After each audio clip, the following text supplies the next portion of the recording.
لیکن یہ بات یاد رکھیں کہ ہم نے آپ کو ووٹ صنعتی تبدیلی کے لیے نہیں دیا تھا، یا آپ سے یہ نہیں کہا تھا کہ کوئی آپ ایسا کام کریں جس کے لیے آپ کے پاس سرمایہ ہی نہ ہو، یا آپ تیل کے کنویں نکالیں، یا ابھی کے ابھی موٹر وے بنائیں، یا اتنے بڑے بڑے کام کریں کہ آپ ڈیم بنا دیں۔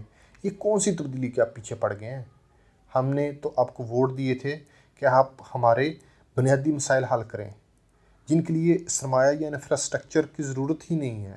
آپ نے تو اچھی ایڈمنسٹریشن کے ذریعے عام آدمی کے مسئلے حل کرنے تھے، اور یقین کریں پاکستان کے بہت سے بنیادی مسائل ایسے ہیں جن کا حل پیسے میں نہیں بلکہ اچھی ایڈمنسٹریشن میں ہے۔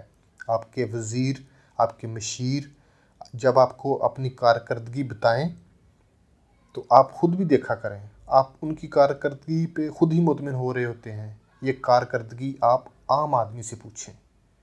اگر آپ D C, A C, D S P, D P O ٹھیک لگا دیں، ایکسین ٹھیک لگا دیں، اگر آپ وزیر، مشیر اور وزیر اعلیٰ ٹھیک لگا دیں تو تبدیلی نظر آنا شروع ہو جائے گی۔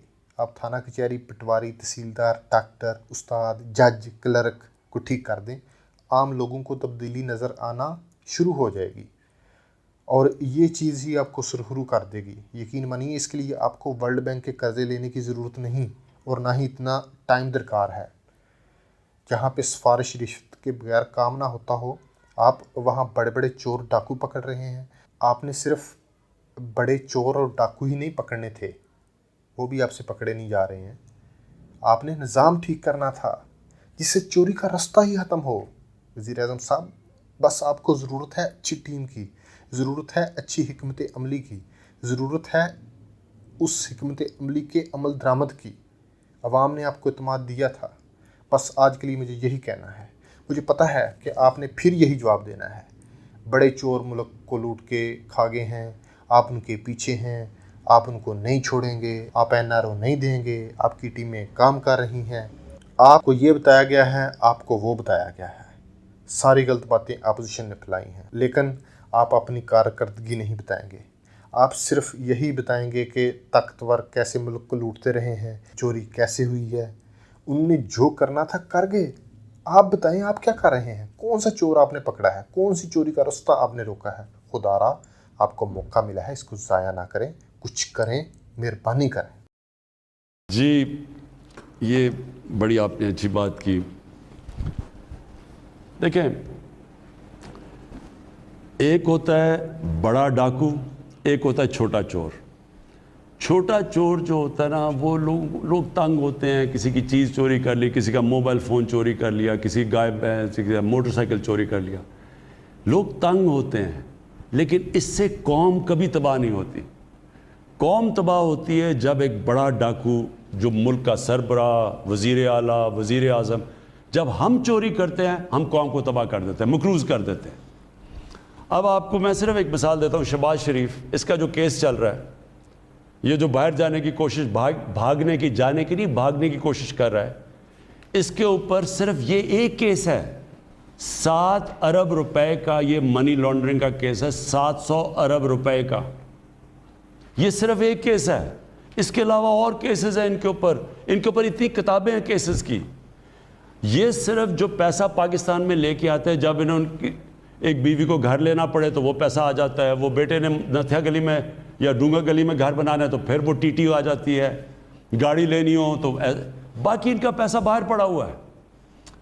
تو یہ سوچیں کہ اگر 7 ارب روپیہ صرف ایک، یہ جو ہم نے پکڑا ہے، یہ ٹپ آف دی آئس برگ ہے، جو باقی ان کے پاس، جو شریف و نواز شریف کے پاس، جو ان کے بیٹے اربوں روپے کے وہاں گھروں میں رہ رہے ہیں، وہ کدھر سے پیسہ آیا؟ وہ یہاں کا پیسہ چوری ہو کے گیا۔ اب آپ سارے پاکستان کے جیل کے قیدیوں کو اکٹھا کر لیں جنہوں نے چوری کی ہے۔ میں آپ کو لکھ کے دیتا ہوں کہ جتنے پاکستان میں 70,000 جتنے بھی جو چوری پہ گئے ہوئے ہیں، ان کی سب کی چوری کر دیں، وہ بھی 7 ارب روپیہ نہیں بنتا۔ تو اس لیے جو بڑی کرپشن ہوتی ہے، جو حکمران کرتے ہیں، یہ ملک کو تباہ کر دیتی ہے۔ اس لیے میں نے کہا کہ جنرل مشرف نے جو 2 NRO دیے تھے زرداری کو اور نواز شریف کو، 10 یعنی آپ تب سے سنیں کہ 6,000 ارب سے 30,000 ارب پہ پاکستان کا 10 سال میں قرضہ گیا، اس نے تباہی کیا ملک کو۔ آج جو ہم ڈوبے ہوئے ہیں قرضوں کے اوپر اور سود دینے پہ اور قسطیں، اس کی وجہ سے پھنسے ہوئے ہیں۔ تو میں نے نہ تب کبھی آپ کو شروع میں بھی کہا، نہ میں آج میں کبھی کسی کو NRO نہیں دوں گا. وہ اس لیے نہیں کہ مجھے کوئی ڈر ہے ووٹر یا مجھے ووٹ نہیں پڑے گی، مجھے خوف خدا ہے. اللہ کو میں جواب دوں، میں یہ اگر کس منہ سے ہم یا لوگ بیچارے جیلوں میں گل سڑ رہے ہیں اور یہ ہم بڑے بڑے لوگوں کو چھوڑ دیں، یہ میں کبھی نہیں کروں گا. اب لیکن یہ میرا آپ کو وعدہ ہے کہ یہ جو چینی کے اندر جنہوں نے چینی مہنگی کر کے لوگوں سے عوام کو تکلیف پہنچا کے، غریب لوگ چینی کھاتا، اس کے لیے چینی سب کچھ ہے، ان کو نقصان پہنچایا، یہ میرا آپ سے وعدہ ہے کبھی میری گورنمنٹ چلی جائے ان کو NRO نہیں ملنے لگا. اور میں آپ کو سامنے ایک چیز میں نے دیکھا لوگوں کو بتانے کے لیے کہ کتنا فرق ہوتا ہے جب آپ طاقتور ہوتے ہیں. اس ملک میں کرتے کیا رہے ہیں؟ جو طاقتور ہیں وہ کیسے اس ملک کو نقصان پہنچاتے رہے ہیں.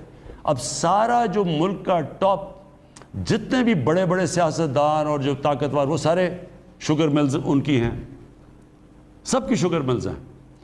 اب وہ شوگر میں آپ یہ سوچیں کہ 1 روپیہ جب چینی مہنگی ہوتی ہے تو 5 ارب روپیہ عوام کی جیبوں سے نکل کے شوگر ملز کے پاس چلا جاتا ہے.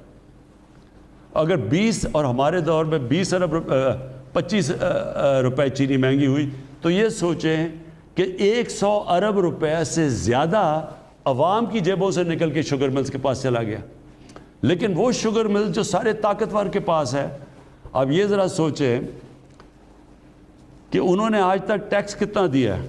5 سالوں میں ہم نکال رہے تھے، انہوں نے 5 سالوں میں ٹیکس کتنا دیا ہے؟ 22 ارب روپیہ. اس میں سے ان کو ریفنڈ کتنا ملا ہے؟